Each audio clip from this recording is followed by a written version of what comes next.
प्रिय भक्तों, जय शनिदेव की आज की जानकारी आप लोगों के लिए बहुत कुछ खास व बहुत महत्वपूर्ण होने वाली है। आज की इस वीडियो में हम आपको को शनिदेव का एक ऐसा चमत्कारिक व रामबाण मंत्र बताने जा रहे हैं जिसे अगर आप अपनी पूरी श्रद्धा के साथ सुनते हैं या 108 बार जाप करते हैं तो आपके जीवन में आ रही आर्थिक परेशानी हमेशा के लिए दूर हो जाएगी। आपकी गरीबी आपका पीछा छोड़ देगी। साथ ही दोस्तों, शनि दोष से मुक्ति पाने या शनि की 7.5 और दैया के प्रभाव को कम करने के लिए शनिवार के दिन कुछ मंत्रों का जाप करें। इन मंत्रों के प्रभाव से शनि शांत होते हैं और कृपा बरसाते हैं। प्रिय भक्तों, अगर आप अपने जीवन को मंगलमय बनाना चाहते या भगवान शनि देव की कृपा प्राप्त करना चाहते हैं तो हमारे इस YouTube चैनल को लाइक व सब्सक्राइब जरूर करें ताकि हम जब भी कोई नई वीडियो लाएं उसका आपको नोटिफिकेशन मिल सके। प्रिय भक्तों, शनि के प्रकोप और बुरी दृष्टि से हर व्यक्ति बचना चाहता है। ज्योतिष में एक तरफ जहाँ शनि ग्रह को क्रूर ग्रह के रूप में देखा जाता है तो वहीं शनि देव न्याय प्रधान देवता भी कहलाते हैं, क्योंकि वे अपने भक्तों को उनके कर्मों के अनुसार ही शुभ और अशुभ फल देते हैं।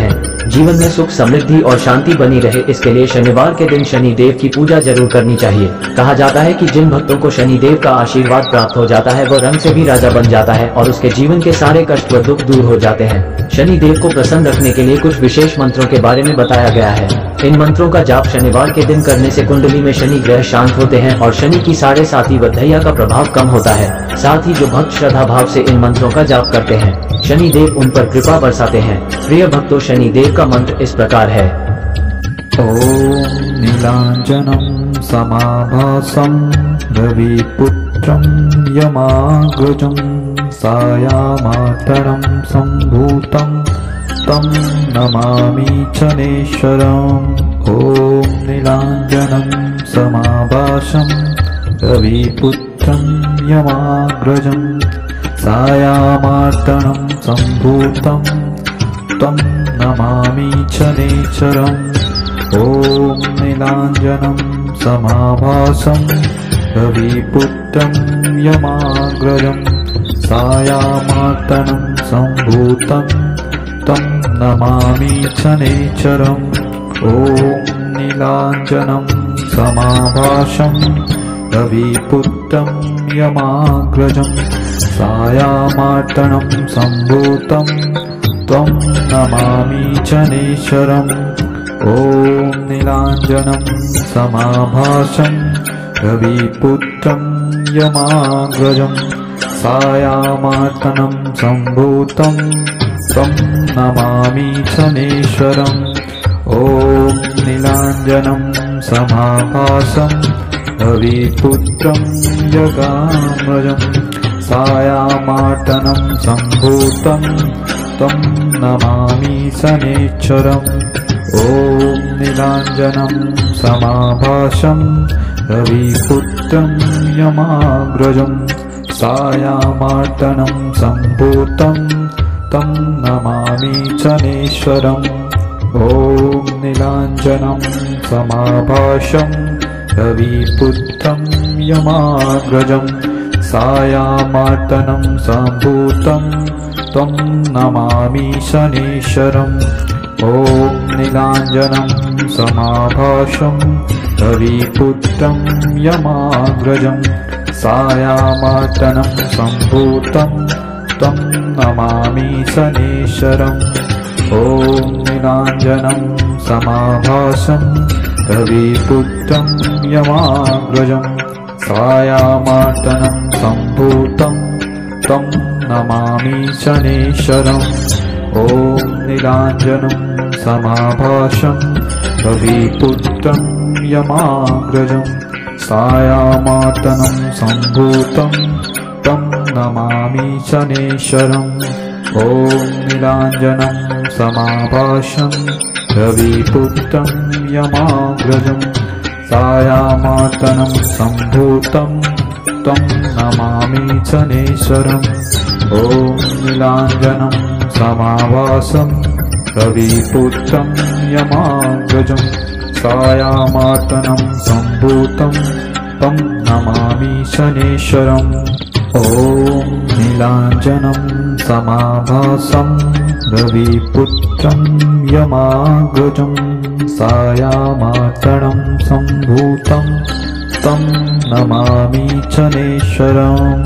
ओम नीलांजनम समाभासं रविपुत्रं यमाग्रजं सायामार्तनं सम्भूतं तं नमामि शनैश्वरम् ॐ नीलाञ्जनं समाभासं रविपुत्रं यमाग्रजं सायामार्तनं सम्भूतं तं नमामि शनैश्वरम् ॐ नीलाञ्जनं समाभासं रविपुत्रं यमाग्रजं सायामार्तनं सम्भूतं त्वं नमामि शनैश्वरम् ॐ नीलाञ्जनं समाभासं रविपुत्रं यमाग्रजं सायामार्तनं सम्भूतं त्वं नमामि शनैश्वरम् ॐ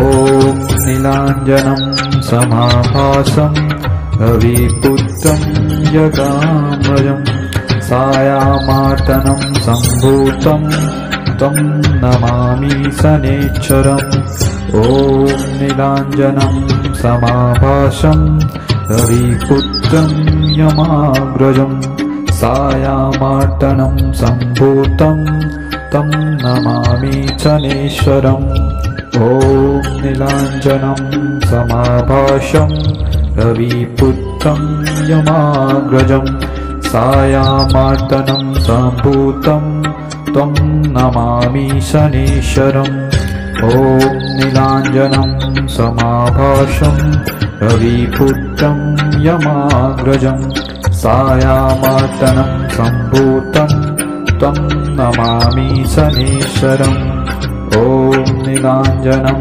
समाभासं रविपुत्रं यमाग्रजं सायामार्तनं सम्भूतं तं नमामि शनैश्वरम् ॐ नीलाञ्जनं समाभासं रविपुत्रं यमाग्रजं सायामार्तनं सम्भूतं तं नमामि शनैश्वरम् ॐ नीलाञ्जनं समाभासं रविपुत्रं यमाग्रजं सायामार्तनं सम्भूतं तं नमामि शनैश्वरम् ॐ नीलाञ्जनं समाभासं रविपुत्रं यमाग्रजं सायामार्तनं सम्भूतं तं नमामि शनैश्वरम् ॐ नीलाञ्जनं समाभासं रविपुत्रं यमाग्रजं सायामार्तनं सम्भूतं तं नमामि शनैश्वरम् ॐ नीलाञ्जनं समाभासं रविपुत्रं यमाग्रजं सायामार्तनं सम्भूतं तं नमामि शनैश्वरम् ॐ नीलाञ्जनं समाभासं रविपुत्रं यमाग्रजं सायामार्तनं सम्भूतं तं नमामि शनैश्वरम् ॐ नीलाञ्जनं समाभासं रविपुत्रं यमाग्रजं सायामार्तनं सम्भूतं त्वं नमामि शनैश्वरम् ॐ नीलाञ्जनं समाभासं रविपुत्रं यमाग्रजं सायामार्तनं सम्भूतं तं नमामि शनैश्वरम् ॐ नीलाञ्जनं समाभासं रविपुत्रं यमाग्रजं सायामार्तनं सम्भूतं तं नमामि शनैश्वरम् ॐ नीलाञ्जनं समाभासं रविपुत्रं यमाग्रजं सायामार्तनं सम्भूतं तं नमामि शनैश्वरम् ॐ नीलाञ्जनं समाभासं रविपुत्रं यमाग्रजं सायामार्तनं सम्भूतं तं नमामि शनैश्वरम् ॐ नीलाञ्जनं समाभासं रविपुत्रं यमाग्रजं सायामार्तनं सम्भूतं तं नमामि शनैश्वरम् ॐ नीलाञ्जनं समाभासं रविपुत्रं यमाग्रजं सायामार्तनं सम्भूतं तं नमामि शनेश्वरम् ॐ नीलाञ्जनं समाभासं रविपुत्रं यमाग्रजं सायामार्तनं सम्भूतं तं नमामि शनेश्वरम् ॐ नीलाञ्जनं समाभासं रविपुत्रं यमाग्रजं सायामार्तनं सम्भूतं तं नमामि शनेश्वरम् ॐ नीलाञ्जनं समाभासं रविपुत्रं यमाग्रजं सायामार्तनं सम्भूतं तं नमामि शनेश्वरम्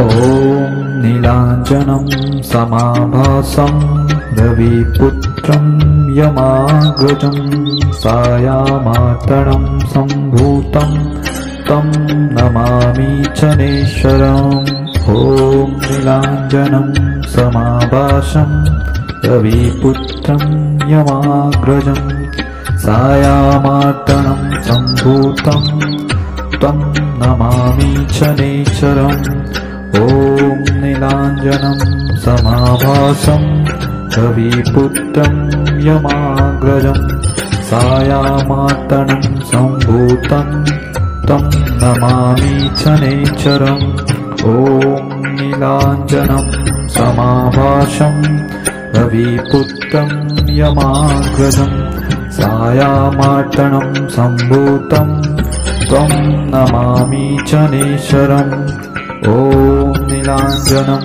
समाभासं रविपुत्रं यमाग्रजं सायामार्तनं सम्भूतं तं नमामि शनेश्वरम् ॐ नीलाञ्जनं समाभासं रविपुत्रं यमाग्रजं सायामार्तनं सम्भूतं तं नमामि शनेश्वरम् ॐ नीलाञ्जनं समाभासं रविपुत्रं यमाग्रजं सायामार्तनं सम्भूतं तं नमामि शनेश्वरम् ॐ नीलाञ्जनं समाभासं रविपुत्रं यमाग्रजं सायामार्तनं सम्भूतं तं नमामि शनेश्वरम् ॐ नीलाञ्जनं समाभासं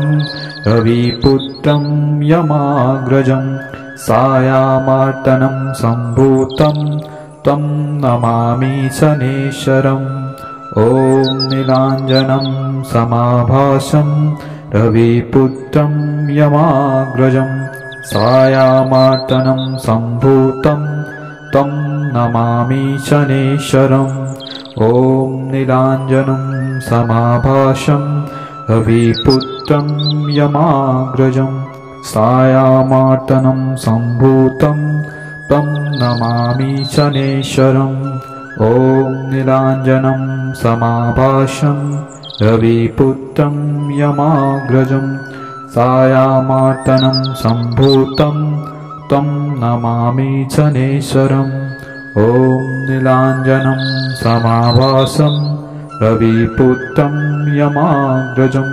सायामार्तनं सम्भूतं तं नमामि शनेश्वरम्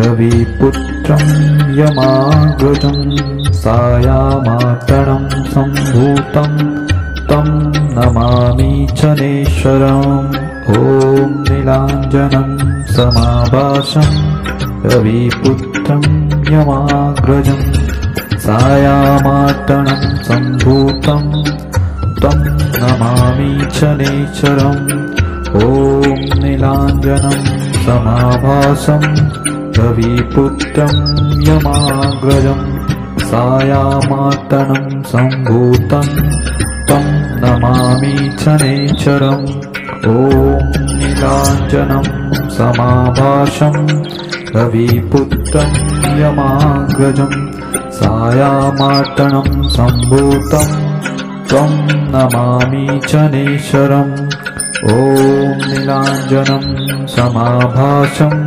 रविपुत्रं यमाग्रजं सायामार्तनं सम्भूतं तं नमामि शनेश्वरम् ॐ नीलाञ्जनं समाभासं रविपुत्रं यमाग्रजं सायामार्तनं सम्भूतं तं नमामि शनेश्वरम् ॐ नीलाञ्जनं समाभासं रविपुत्रं यमाग्रजं सायामार्तनं सम्भूतं तं नमामि शनेश्वरम् ॐ नीलाञ्जनं समाभासं रविपुत्रं यमाग्रजं सायामार्तनं सम्भूतं तं नमामि शनेश्वरम् ॐ नीलाञ्जनं समाभासं रविपुत्रं यमाग्रजं सायामार्तनं सम्भूतं तं नमामि शनेश्वरम् ॐ नीलाञ्जनं समाभासं रविपुत्रं यमाग्रजं सायामार्तनं सम्भूतं तं नमामि शनेश्वरम् ॐ नीलाञ्जनं समाभासं रविपुत्रं यमाग्रजं सायामार्तनं सम्भूतं तं नमामि शनेश्वरम् ॐ नीलाञ्जनं समाभासं रविपुत्रं यमाग्रजं सायामार्तनं सम्भूतं तं नमामि शनेश्वरम् ॐ नीलाञ्जनं समाभासं रविपुत्रं यमाग्रजं सायामार्तनं सम्भूतं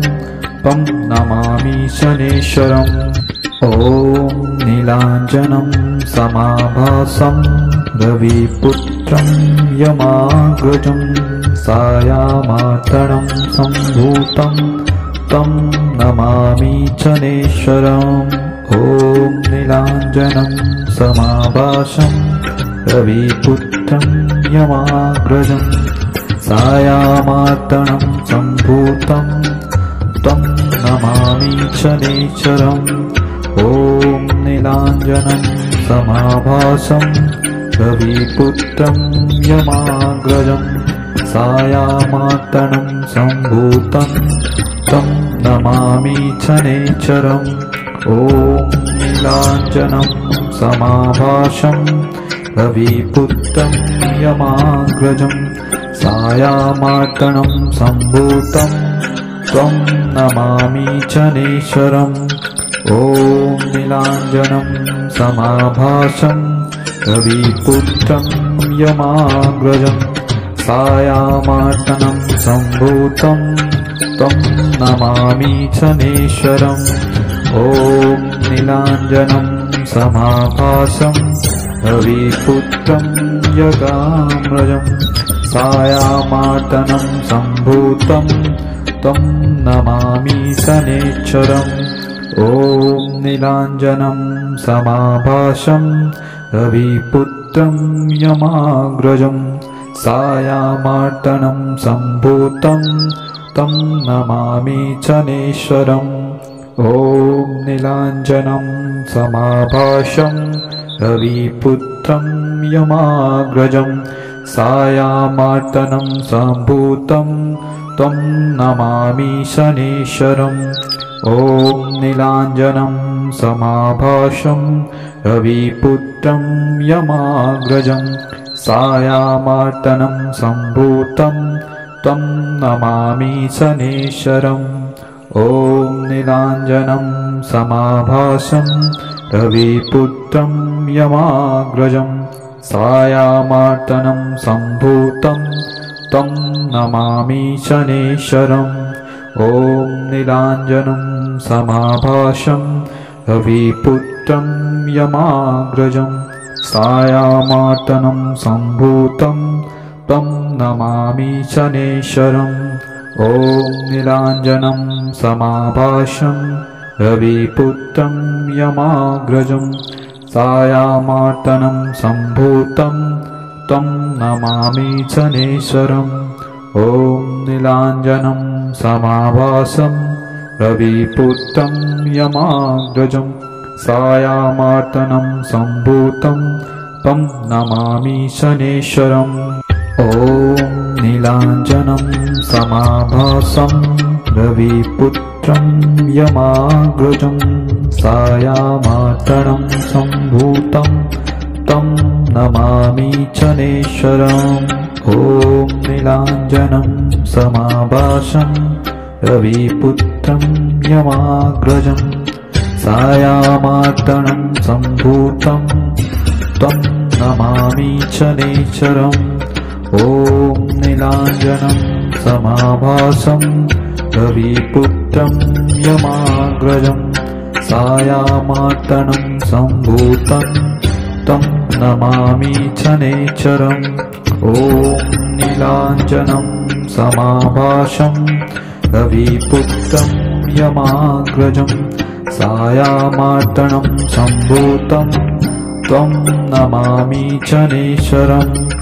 ॐ नीलाञ्जनं समाभासं रविपुत्रं यमाग्रजं सायामार्तनं सम्भूतं तं नमामि शनेश्वरम्। ॐ नीलाञ्जनं समाभासं रविपुत्रं यमाग्रजं सायामार्तनं सम्भूतं तं नमामि शनेश्वरम्।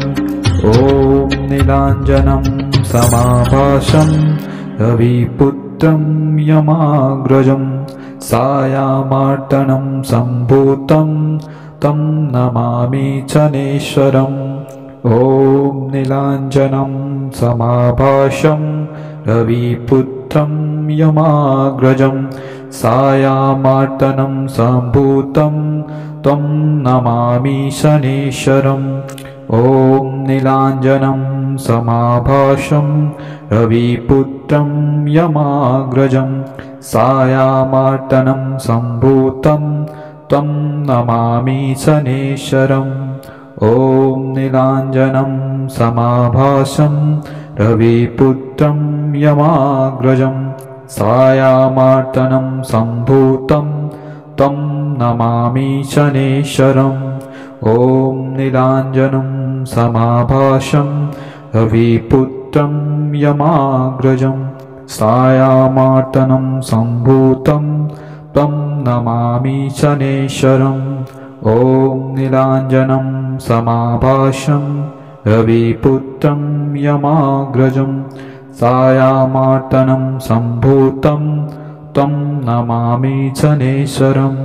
ॐ नीलाञ्जनं समाभासं रविपुत्रं यमाग्रजं सायामार्तनं सम्भूतं तं नमामि शनेश्वरम्। ॐ नीलाञ्जनं समाभासं रविपुत्रं यमाग्रजं सायामार्तनं सम्भूतं तं नमामि शनेश्वरम्। ॐ नीलाञ्जनं समाभासं रविपुत्रं यमाग्रजं सायामार्तनं सम्भूतं तं नमामि शनेश्वरम्।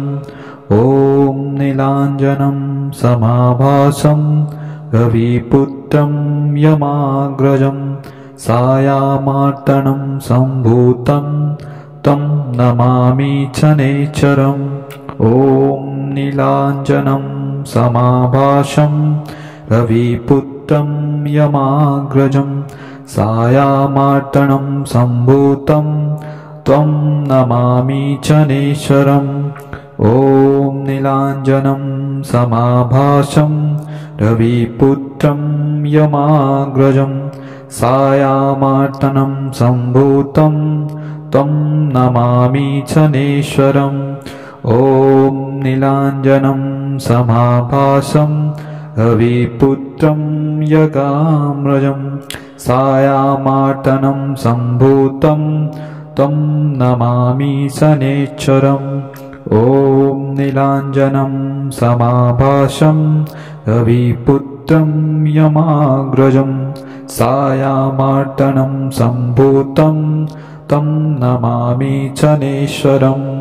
ॐ नीलाञ्जनं समाभासं रविपुत्रं यमाग्रजं सायामार्तनं सम्भूतं तं नमामि शनैश्वरम्। ॐ नीलाञ्जनं समाभासं रविपुत्रं यमाग्रजं सायामार्तनं सम्भूतं तं नमामि शनैश्वरम्।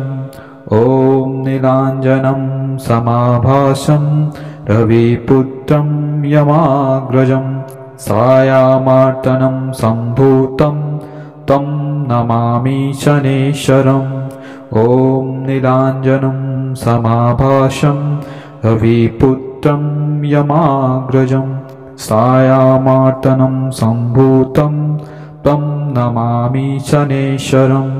ॐ नीलाञ्जनं समाभासं रविपुत्रं यमाग्रजं सायामार्तनं सम्भूतं तं नमामि शनैश्वरम्। ॐ नीलाञ्जनं समाभासं रविपुत्रं यमाग्रजं सायामार्तनं सम्भूतं तं नमामि शनैश्वरम्। ॐ नीलाञ्जनं समाभासं रविपुत्रं यमाग्रजं सायामार्तनं सम्भूतं तं नमामि शनैश्वरम्। ॐ नीलाञ्जनं समाभासं रविपुत्रं यमाग्रजं सायामार्तनं सम्भूतं तं नमामि शनैश्वरम्। ॐ नीलाञ्जनं समाभासं रविपुत्रं यमाग्रजं सायामार्तनं सम्भूतं तं नमामि शनैश्वरम्। ॐ नीलाञ्जनं समाभासं रविपुत्रं यमाग्रजं सायामार्तनं सम्भूतं तं नमामि शनैश्वरम्। ॐ नीलाञ्जनं समाभासं रविपुत्रं यमाग्रजं सायामार्तनं सम्भूतं तं नमामि शनैश्वरम्। ॐ नीलाञ्जनं समाभासं रविपुत्रं यमाग्रजं सायामार्तनं सम्भूतं तं नमामि शनैश्वरम्। ॐ नीलाञ्जनं समाभासं रविपुत्रं यमाग्रजं सायामार्तनं सम्भूतं तं नमामि शनैश्वरम्। ॐ नीलाञ्जनं समाभासं रविपुत्रं यमाग्रजं सायामार्तनं सम्भूतं तं नमामि शनैश्वरम्। ॐ नीलाञ्जनं समाभासं रविपुत्रं यमाग्रजं सायामार्तनं सम्भूतं तं नमामि शनैश्वरम्। ॐ नीलाञ्जनं समाभासं रविपुत्रं यमाग्रजं सायामार्तनं सम्भूतं तं नमामि शनैश्वरम्। ॐ नीलाञ्जनं समाभासं रविपुत्रं यमाग्रजं सायामार्तनं सम्भूतं तं नमामि शनैश्वरम्। ॐ नीलाञ्जनं समाभासं रविपुत्रं यमाग्रजं सायामार्तनं सम्भूतं तं नमामि शनैश्वरम्। ॐ नीलाञ्जनं समाभासं रविपुत्रं यमाग्रजं सायामार्तनं सम्भूतं तं नमामि शनैश्वरम्। ॐ नीलाञ्जनं समाभासं रविपुत्रं यमाग्रजं सायामार्तनं सम्भूतं तं नमामि शनैश्वरम्।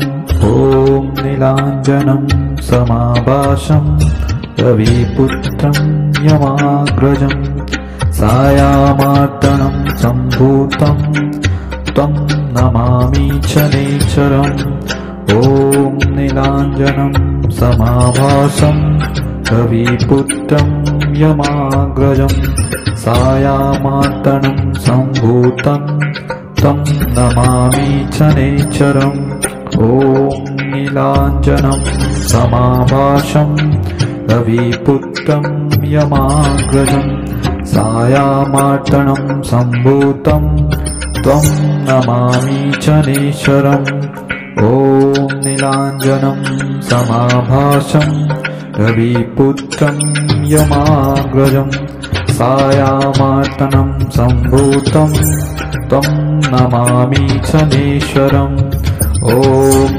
नीलाञ्जनं समाभासं रविपुत्रं यमाग्रजं सायामार्तनं सम्भूतं तं नमामि शनैश्वरम् ॐ नीलाञ्जनं समाभासं रविपुत्रं यमाग्रजं सायामार्तनं सम्भूतं तं नमामि शनैश्वरम् ॐ नीलाञ्जनं समाभासं रविपुत्रं यमाग्रजं सायामार्तनं सम्भूतं तं नमामि शनैश्वरम् ॐ नीलाञ्जनं समाभासं रविपुत्रं यमाग्रजं सायामार्तनं सम्भूतं तं नमामि शनैश्वरम् ॐ नीलाञ्जनं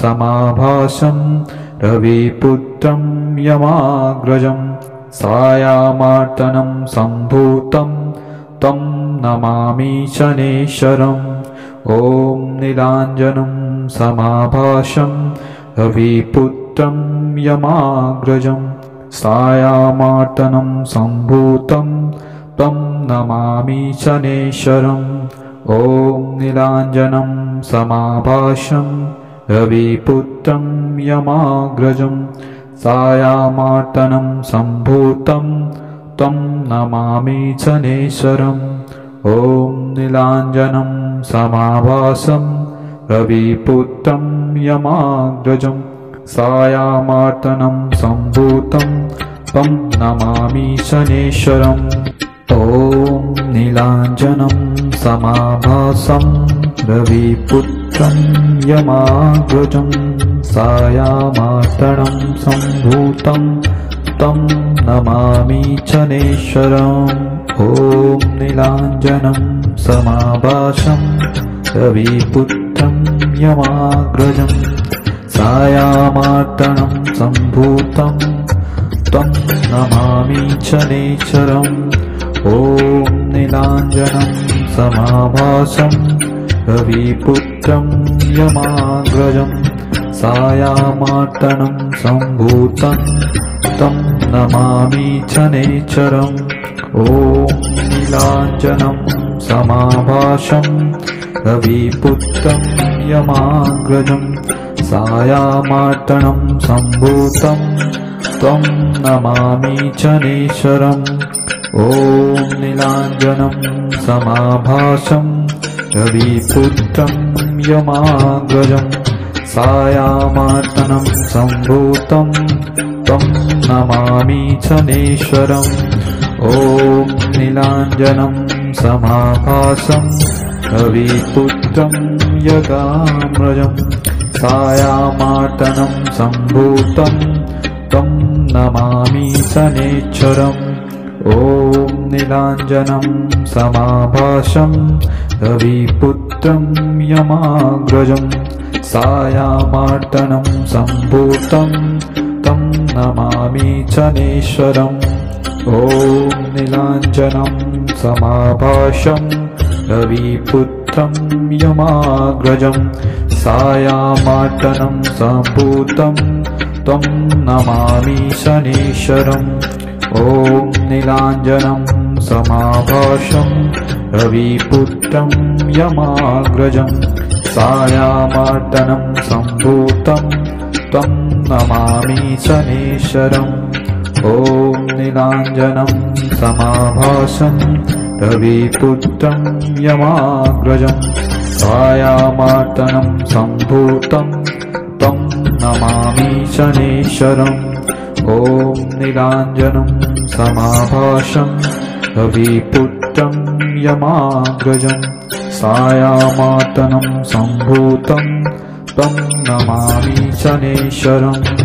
ॐ नीलाञ्जनं समाभासं रविपुत्रं यमाग्रजं सायामार्तनं सम्भूतं तं नमामि शनेश्वरम्।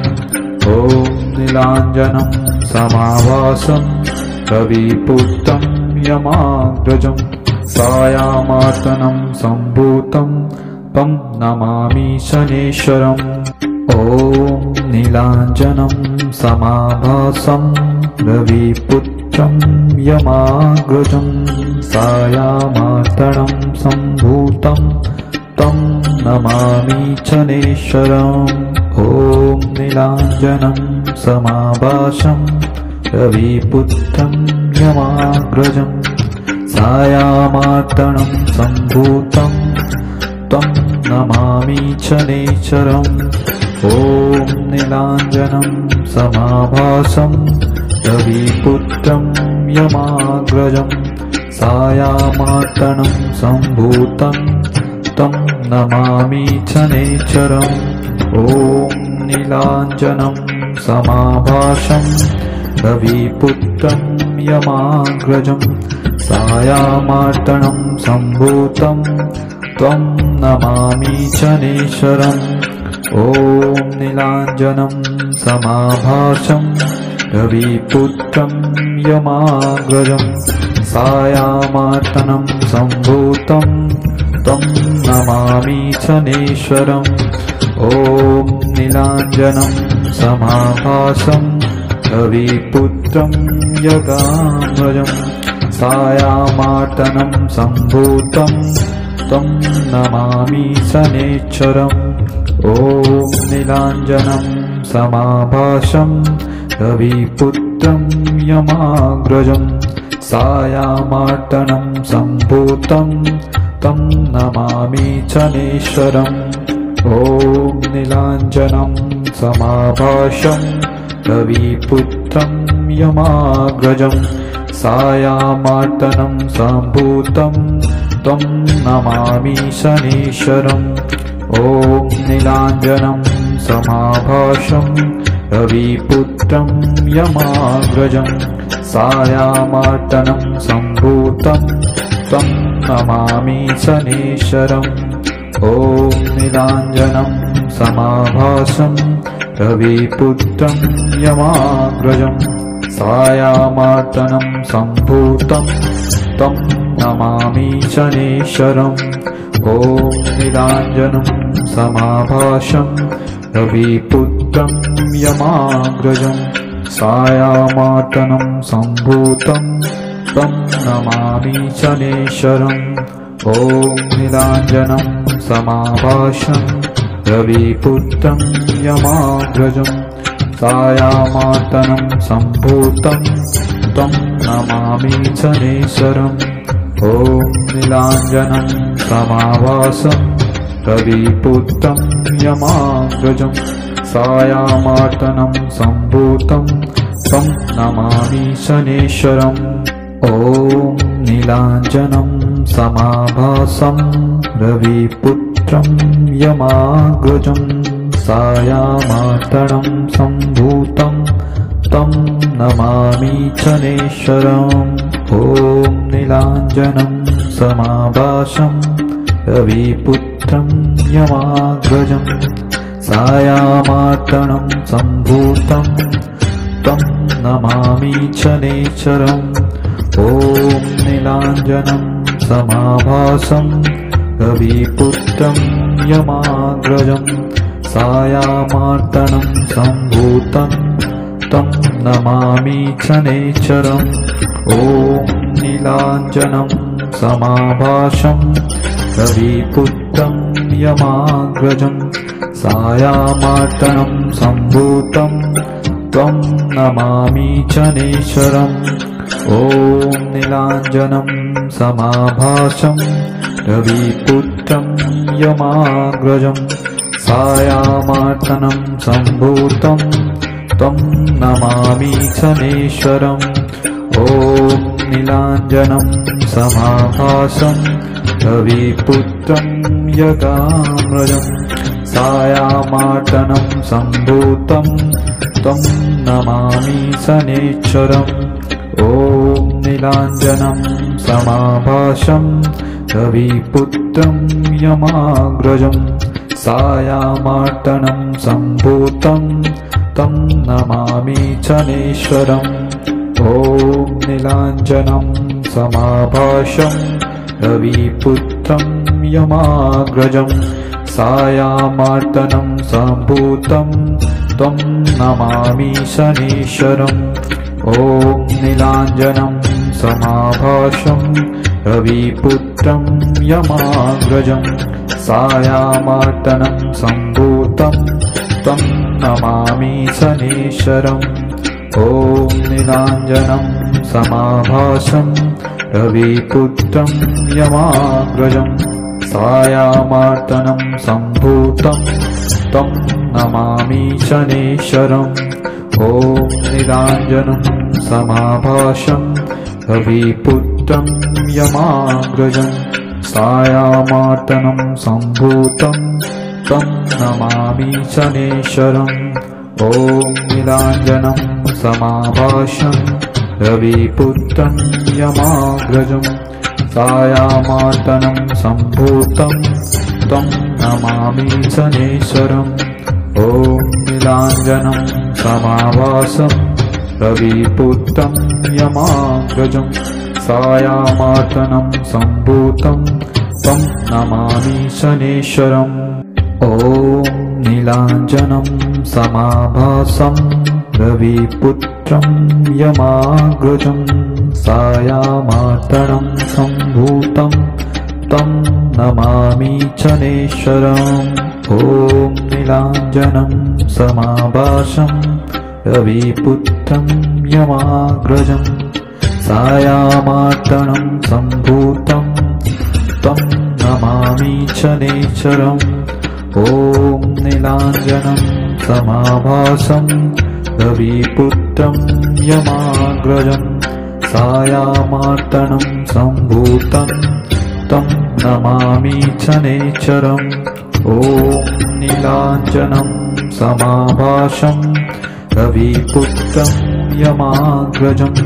सायामार्तनं सम्भूतं तं नमामि शनेश्वरम् ॐ नीलाञ्जनं समाभासं रविपुत्रं यमाग्रजं सायामार्तनं सम्भूतं तं नमामि शनेश्वरम् ॐ नीलाञ्जनं समाभासं रविपुत्रं यगाम्रजं सायामार्तनं सम्भूतं तं नमामि शनेश्वरम् ॐ नीलाञ्जनं समाभासं रविपुत्रं यमाग्रजं सायामार्तनं सम्भूतं तं नमामि शनेश्वरम् ॐ नीलाञ्जनं समाभासं रविपुत्रं यमाग्रजं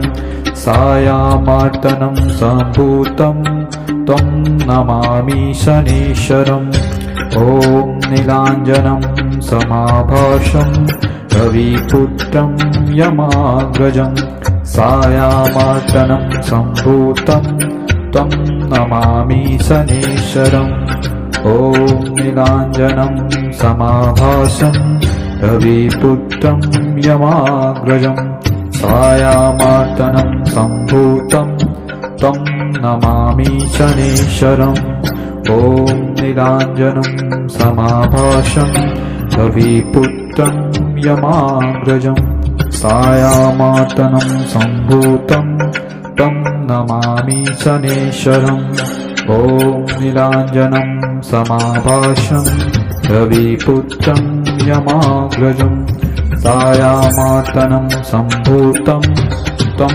नमामि शनेश्वरम् ॐ नीलाञ्जनं समाभासं रविपुत्रं यमाग्रजं सायामार्तनं सम्भूतं तं नमामि शनेश्वरम्। ॐ नीलाञ्जनं समाभासं रविपुत्रं यमाग्रजं सायामार्तनं सम्भूतं तं नमामि शनेश्वरम्। ॐ नीलाञ्जनं समाभासं रविपुत्रं यमाग्रजं सायामार्तनं सम्भूतं तं नमामि शनेश्वरम्। ॐ नीलाञ्जनं समाभासं रविपुत्रं यमाग्रजं सायामार्तनं सम्भूतं तं नमामि शनेश्वरम्। ॐ नीलाञ्जनं समाभासं रविपुत्रं यमाग्रजं सायामार्तनं सम्भूतं त्वं नमामि शनेश्वरम्। ॐ नीलाञ्जनं समाभासं रविपुत्रं यमाग्रजं सायामार्तनं सम्भूतं त्वं नमामि शनेश्वरम्। ॐ नीलाञ्जनं समाभासं रविपुत्रं यमाग्रजं सायामार्तनं सम्भूतं तं नमामि शनेश्वरम्। ॐ नीलाञ्जनं समाभासं रविपुत्रं यमाग्रजं सायामार्तनं सम्भूतं तं नमामि शनेश्वरम्। ॐ नीलाञ्जनं समाभासं रविपुत्रं यमाग्रजं सायामार्तनं सम्भूतं त्वं नमामि शनेश्वरम्। ॐ नीलाञ्जनं समाभासं रविपुत्रं यमाग्रजं सायामार्तनं सम्भूतं तं नमामि शनेश्वरम्। ॐ नीलाञ्जनं समाभासं रविपुत्रं यमाग्रजं सायामार्तनं सम्भूतं तं नमामि शनेश्वरम्। ॐ नीलाञ्जनं समाभासं रविपुत्रं यमाग्रजं सायामार्तनं सम्भूतं तं नमामि शनेश्वरम्। ॐ नीलाञ्जनं समाभासं रविपुत्रं यमाग्रजं सायामार्तनं सम्भूतं तं नमामि शनेश्वरम्। ॐ नीलाञ्जनं समाभासं रविपुत्रं यमाग्रजं सायामार्तनं सम्भूतं तं नमामि शनेश्वरम्। ॐ नीलाञ्जनं समाभासं रविपुत्रं यमाग्रजं सायामार्तनं सम्भूतं तं नमामि शनेश्वरम्। ॐ नीलाञ्जनं समाभासं रविपुत्रं यमाग्रजं सायामार्तनं सम्भूतं तं नमामि शनेश्वरम्। ॐ नीलाञ्जनं समाभासं रविपुत्रं यमाग्रजं सायामार्तनं सम्भूतं तं नमामि शनेश्वरम्। ॐ नीलाञ्जनं समाभासं रविपुत्रं यमाग्रजं सायामार्तनं सम्भूतं त्वं नमामि शनेश्वरम्। ॐ नीलाञ्जनं समाभासं रविपुत्रं यमाग्रजं सायामार्तनं सम्भूतं त्वं नमामि शनेश्वरम्। ॐ नीलाञ्जनं समाभासं रविपुत्रं यमाग्रजं सायामार्तनं सम्भूतं तं नमामि शनेश्वरम्। ॐ नीलाञ्जनं समाभासं रविपुत्रं यमाग्रजं सायामार्तनं सम्भूतं तं नमामि शनेश्वरम्।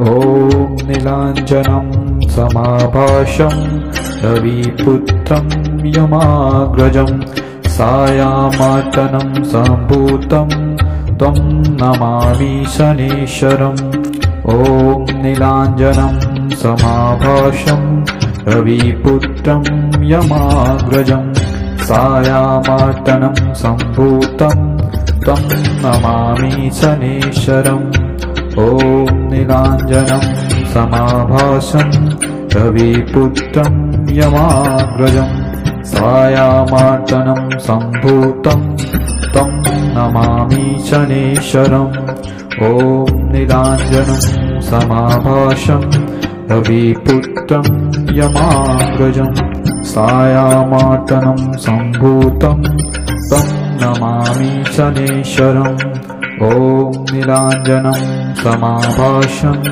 रविपुत्रं यमाग्रजं सायामार्तनं सम्भूतं तं नमामि शनेश्वरम् ॐ नीलाञ्जनं समाभासं रविपुत्रं यमाग्रजं सायामार्तनं सम्भूतं तं नमामि शनेश्वरम् ॐ नीलाञ्जनं समाभासं रविपुत्रं यमाग्रजं सायामार्तनं सम्भूतं तं नमामि शनेश्वरम् ॐ नीलाञ्जनं समाभासं रविपुत्रं यमाग्रजं सायामार्तनं सम्भूतं तं नमामि शनेश्वरम् ॐ नीलाञ्जनं समाभासं रविपुत्रं यमाग्रजं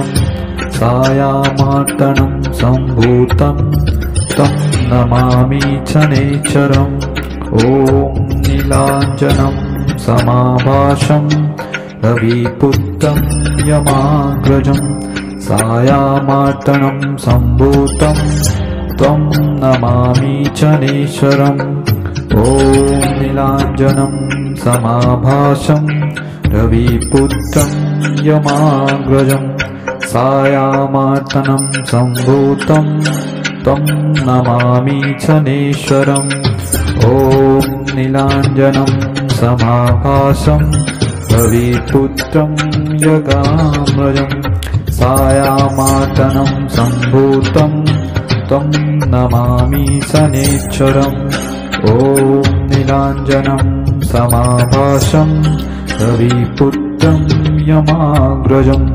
सायामार्तनं सम्भूतं तं नमामि शनेश्वरम् ॐ नीलाञ्जनं समाभासं रविपुत्रं यमाग्रजं सायामार्तनं सम्भूतं तं नमामि शनेश्वरम् ॐ नीलाञ्जनं समाभासं रविपुत्रं यमाग्रजं सायामार्तनं सम्भूतं तं नमामि शनेश्वरम् ॐ नीलाञ्जनं समाभासं रविपुत्रं यमाग्रजं सायामार्तनं सम्भूतं तं नमामि शनेश्वरम् ॐ नीलाञ्जनं समाभासं रविपुत्रं यमाग्रजं सायामार्तनं सम्भूतं तं नमामि शनेश्वरम् ॐ नीलाञ्जनं समाभासं रविपुत्रं यमाग्रजं सायामार्तनं सम्भूतं तं नमामि शनेश्वरम् ॐ नीलाञ्जनं समाभासं रविपुत्रं यमाग्रजं सायामार्तनं सम्भूतं तं नमामि शनेश्वरम् ॐ नीलाञ्जनं समाभासं रविपुत्रं यमाग्रजं सायामार्तनं सम्भूतं तं नमामि शनेश्वरम् ॐ नीलाञ्जनं समाभासं रविपुत्रं यमाग्रजं सायामार्तनं सम्भूतं तं नमामि शनेश्वरम् ॐ नीलाञ्जनं समाभासं रविपुत्रं यमाग्रजं सायामार्तनं सम्भूतं तं नमामि शनैश्चरम्। भक्तों, हमारे द्वारा बताया गया यह शनिवार का मंत्र भगवान शनिदेव का, जिसे करने मात्र से आपको विशेष फल प्राप्त होगा। साथ ही भक्तों, आपने अभी तक हमारी YouTube चैनल को लाइक व सब्सक्राइब नहीं किया है तो हमारे इस YouTube चैनल को लाइक व सब्सक्राइब जरूर कर दें, ताकि हम जब भी कोई चमत्कारिक मंत्रों के बारे में वीडियो लाए तब आपको उसका नोटिफिकेशन मिल सके। प्रिय भक्तों, यह जानकारी आप अन्य लोगों को भी शेयर करें, ताकि जन जन तक इस मंत्र को पहुंच जा सके और अन्य लोगों को भी यह लाभ प्राप्त हो सके। इसी के साथ दोस्तों, आपके जीवन की मंगल कामना करते हुए फिर मिलते हैं एक नई वीडियो में। तब तक धन्यवाद।